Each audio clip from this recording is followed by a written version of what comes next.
So,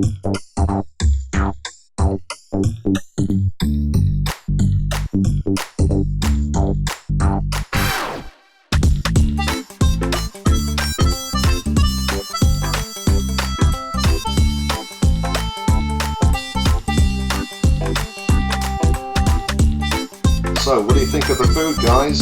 Fine. Great.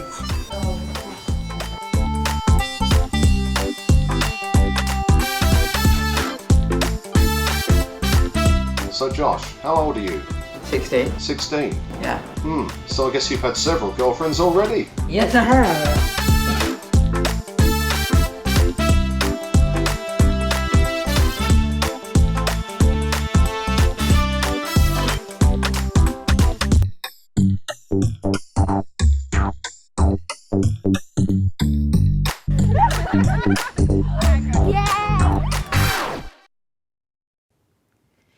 Rockinghorss is a Brighton-based children's charity which has been helping local children for over 40 years. It was set up in 1967 by Dr. Trevor Mann. He recognised there was a real need for additional healthcare resources for sick children and babies. But we're best known today for our work with the new Royal Alexandra Children's Hospital and our continued support of the Trevor Mann Baby Unit. We also raise money for life-saving medical equipment in a number of local hospitals, as well as providing much-needed sensory play areas for children with disabilities. We know we can't stop children getting sick, but with your help, we can help them get better.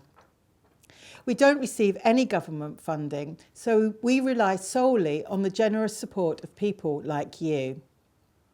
Please get involved and help support local children. Make sure you choose Rockinghorss. Right, my name's Lisa Jane Campbell and this is my son Kyle. He's 12. He was riding his bike, his BMX bike, and the little plastic grips became quite slippy, and so we took them off and he went over a mound and the bicycle slipped underneath him, and as it slipped he then went forward and basically got impaled on the bicycle handbar, and they got him to hospital. So it's been touch and go now for the last 5 days. Yesterday was the first time we really felt that we were in the clear.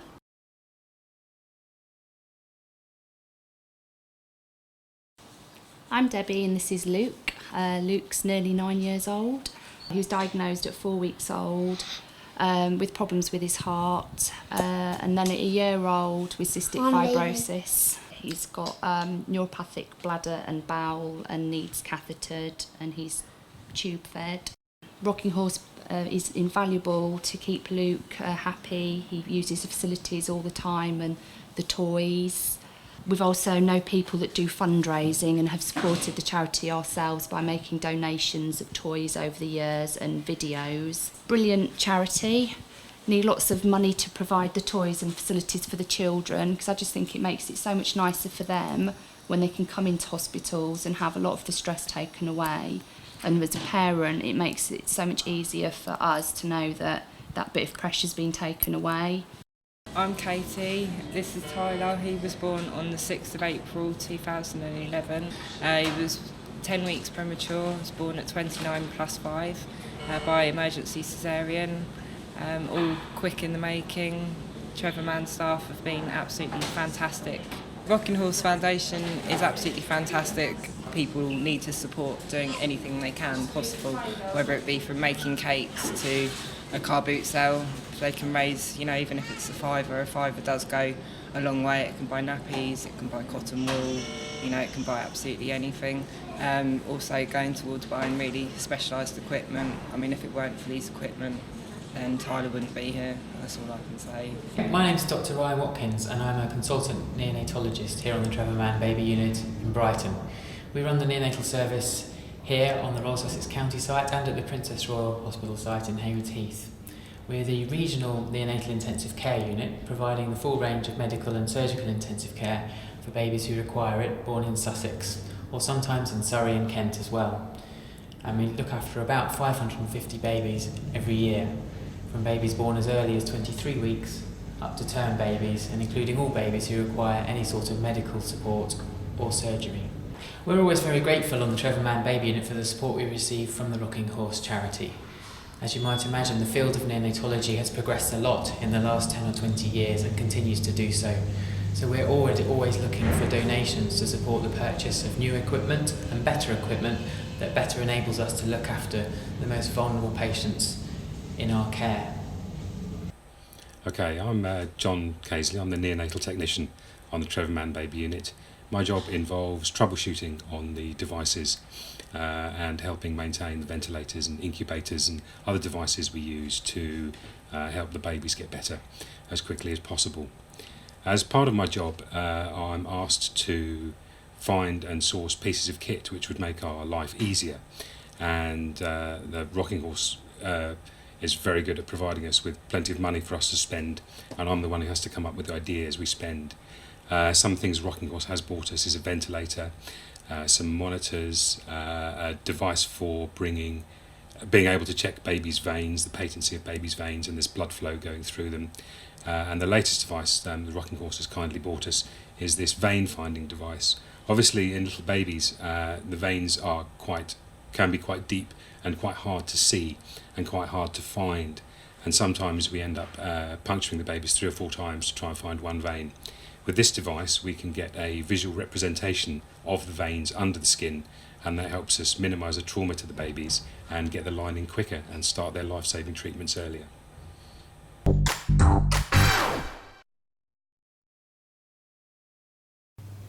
My name's Rachel Wright. I'm the charge nurse here at Chalk Hill. I've been here about 18 months and my role is based within the inpatient service. We have young people admitted from all over Sussex with varying conditions, and part of my job is to sort of ensure that they're safe on admission, that we can assess what's happening for them in terms of their mental state, their family life, and work with them through that process. I'm Kelly, one of the occupational therapists at Chalk Hill, working alongside the nursing team, providing assessment and treatment for young people, work with young people on a one-to-one basis and in group settings. When we moved initially into Chalk Hill, RockingHorse were great in providing money for us to have launch days, which enabled the wider community and the families of the young people to see what could be on offer really to them, and also just give them an opportunity to explore the building really. So we had lots of arts and music and things. And we try and invite families when we've got somebody who we know is coming into hospital, is we invite the young person and the family prior to that, so that we can show them what facilities we've got, which then makes the process of coming to hospital far less daunting. So if we know someone's got a particular interest in keeping up their artwork or their coursework, we can say to them, well, that we can facilitate you keeping that going. So even if you're coming into hospital, we want to keep working with your normal life.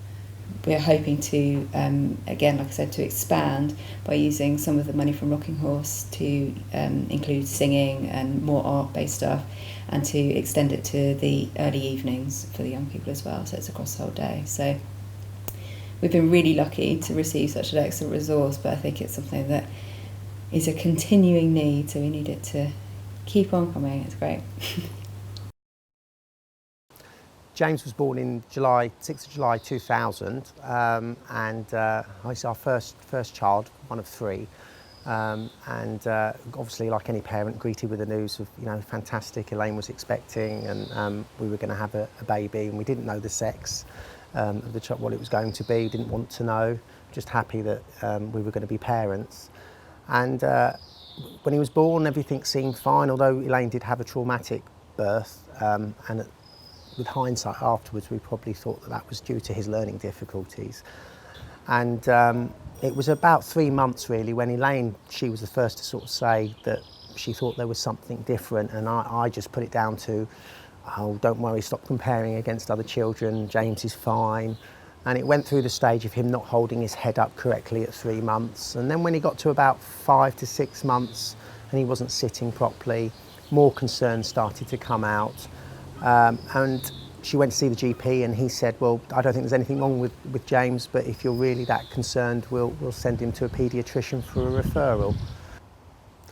So we were referred to a paediatrician who saw James, and she said that she felt that in the main he seemed okay, but there was a concern that there wasn't the level of alertness that you would expect in a child of 6 months.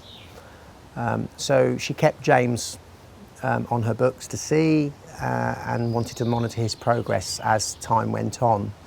But unfortunately at 10 months, just before, James had a seizure, and she then referred us for a brain scan, and at that brain scan, from the results, it was evident that he had an underdeveloped brain on one left side, on the front left side of his brain was underdeveloped, which was causing the majority of his problems. This coupled with epilepsy, the diagnosis was quite shocking, really, and they said that the words they told us was to go and grieve for the little boy that James would never be, and that was really hard as a parent to take.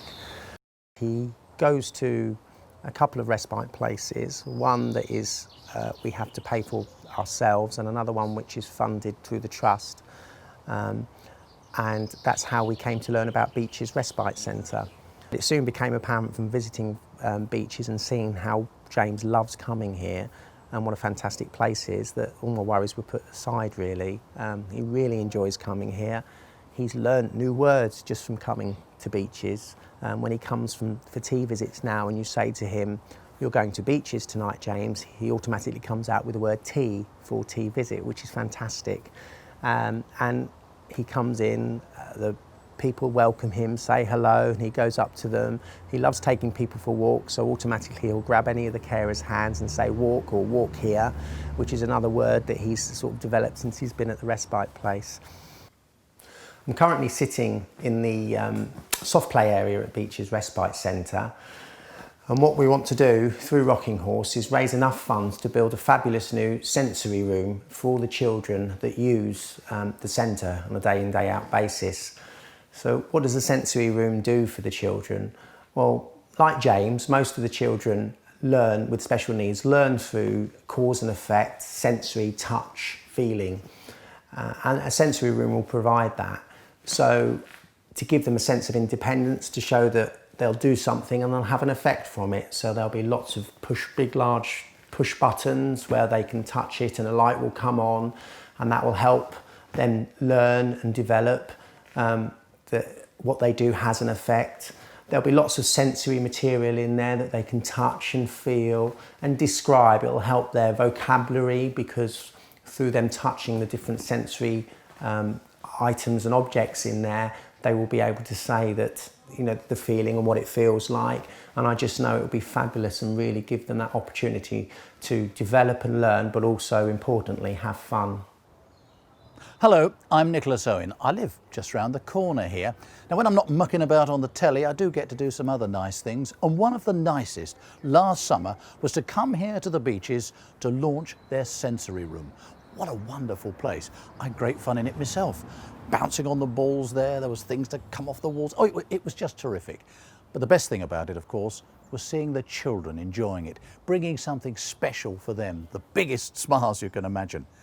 But what RockingHorse want to do is equip that room properly. It needs more things in it, up-to-date type things, things that will help the children really enjoy the experience.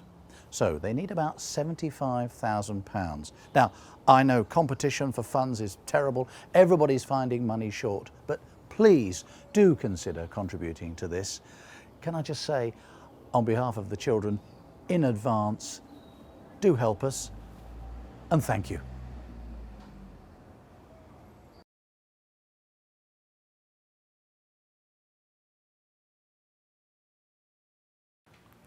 My name's Abby. I'm senior nurse here at Finch's Short Break Centre. We are a short break centre who provide overnight care for children with disabilities. Short break's a bit like a hotel. It's where children can come and stay overnight. Their parents know that they're going to be really well looked after, and the best thing for them is that they get to play with their friends. Finch's is run by Sussex Community NHS Trust. It's staffed by nurses like myself and care support workers. There's always plenty of people here to play with the children and look after them. We've been running for 10 years here in Burgess Hill, and children who live within 40 minutes of Burgess Hill can come and stay here overnight. There's 25 different children who use the service at the moment, and 5 of them come and stay every night. So there's always plenty of people to play with and plenty of things to do once you're here. The children who come here have such severe disabilities. It means that they can't look after themselves. It means that they can't do the things that they want to do. It puts a lot of pressure on parents to always be helping their children. Whereas at Finch's, we love doing that. It's something that we revel in. 3, 2, 1, We spend an awful lot of time playing. We spend a lot of time helping them do cooking and cleaning and the things that all children should do, like keeping their bedrooms tidy.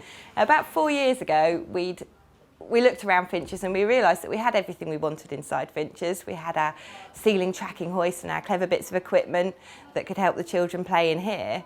And then we looked out into our garden and we saw our old patio and our old lawn, and we realised that we needed to do something about that. So me and 3 of the boys who come and stay overnight here, we got our drawing pencils out and we sat at the table and we started drawing our garden with a football pitch and a swimming pool and a trampoline, everything in the world that we could think of. And then we had to look at the garden again and realise that we needed to make it for all the children here, not just the football mad ones. After about 6 months of drawing, we asked all the children what they wanted, and they wanted swings and they wanted roundabouts, they wanted sandpits. They wanted to be able to eat outside. We love eating outside. They wanted to eat outside. So we drew that into all our plans, and we had a beautiful set of pictures, and then we didn't know what to do next. One of my managers at the time, she suggested that we went to Rockinghorss, and we took the pictures to them, and within a couple of weeks, like magic, they said that they'd fund our project. So we got our new garden. Yeah. My name's Ben McKellar. I'm the owner of Ginger Man Restaurants, which is a small group of restaurants and gastropubs in and around Brighton and Hove. We started supporting Rockinghorse this year, and we wanted to raise money for local charities. We spoke to Rockinghorse about helping them out, and they told us about their fantastic new A&E department at the Children's Hospital. We come up with a number of ways to fundraise for the Rockinghorse. The first was to add £1 onto our children's menu. So basically £1 of every child's menu which is sold goes directly to the Rockinghorse. We did a charity night which raised £8,500 which went directly to the RockingHorse Charity. A number of friends and local businesses donated prizes, so we did an auction and we did a 3-course dinner. And we did a raffle, and everybody got involved. Everybody had a very good night, drunk too much, and sort of went towards a great evening, very successful evening. And we continue to raise money, and we're thinking of more projects for next year. I'm Ryan Call, and I work for MRL Consulting Group. MRL became involved with Rockinghorse in 2009 due to the fact it's a local charity, as well as some of our staff having had first-hand experience of the work carried out within the Trevor Mann Baby Unit. To date, MRL's had some really fun ideas of how to raise money, including facial hair growth, where people are sponsored to grow moustaches and beards. We've had cake sales. Some of our staff were involved in marathon running and a few other personal events. In September, I joined a bunch of individuals to ride from London to Paris. It was a fantastically organised trip over 3 days. The first day riding from London down to Kent, overnight stay in a hotel before 2 days of fantastic riding all the way into Paris under the Eiffel Tower. In total for the year, we raised over £5,700 for the Rockinghorse, which was great because we were able to help them provide a new incubator for the Trevor Mann Baby Unit.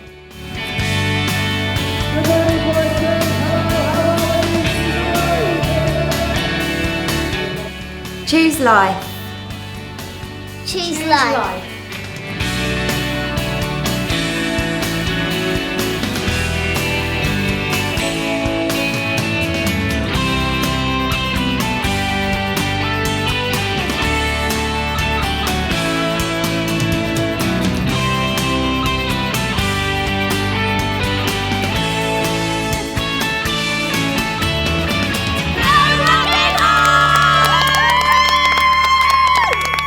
happiness.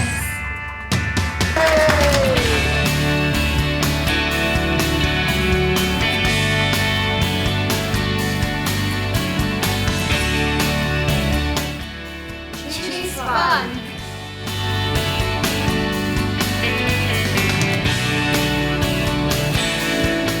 A great cause, great race, great day, great organisation, and big thanks to Rockinghorss.